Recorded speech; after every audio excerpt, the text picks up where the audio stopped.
And hey guys, welcome back to our channel, and today we are going to have a quick tour, a direction on going to Lotte World Mall.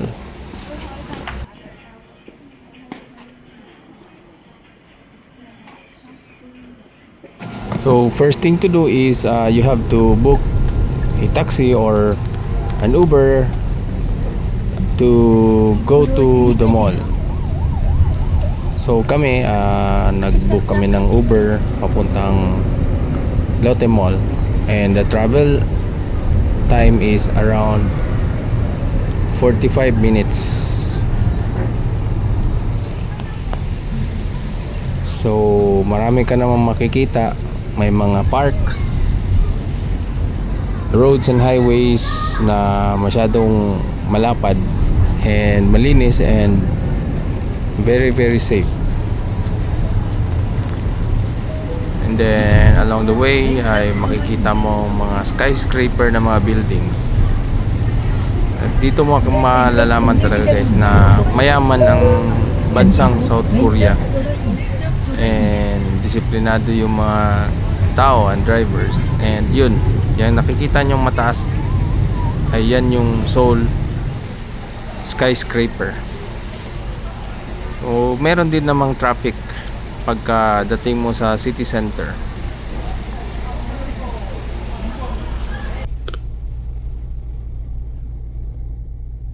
So parating na tayo guys sa Lotte World Mall, and ayan na yung mga malls. Group of malls sila. May Lotte World Adventure, Magic Island, Lotte World Mall, and Lotte Mart.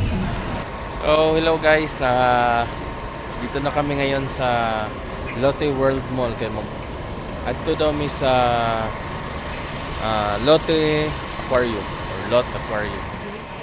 So muna ang ilahang famous na tourist spot. Ito yung tourist spot nila, World Mall. And dahil medyo gutom na kami ay kumain muna kami. So may seafood noodles, pork ribs, napakasarap, and yang chow rice, wonton soup, at saka itong dessert na may vanilla ice cream and spring roll banana.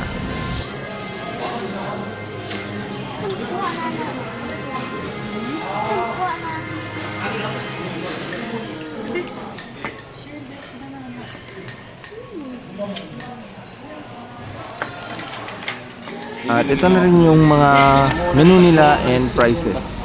So ang price yan is Korean won. Na may lain po kung pasagdahan na lang. Okay lang din naman ang price guys. Medyo pricey siya pero sulit naman kasi marami ang serving and masarap. So ito na yung labas ng mall.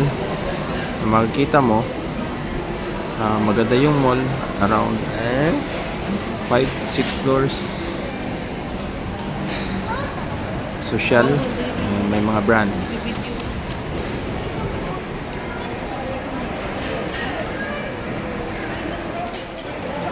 So nanami sulod sa Lotte World Mall guys, World Mall.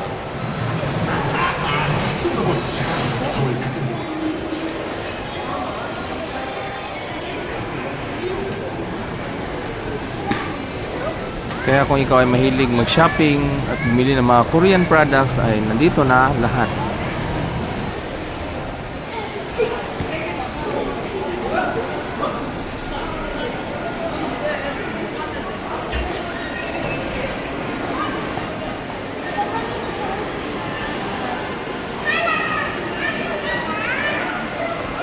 At sa basement ng mall ay makikita mo yung aquarium or the World Aquarium.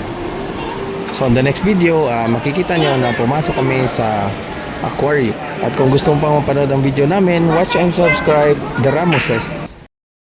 Thank you for watching.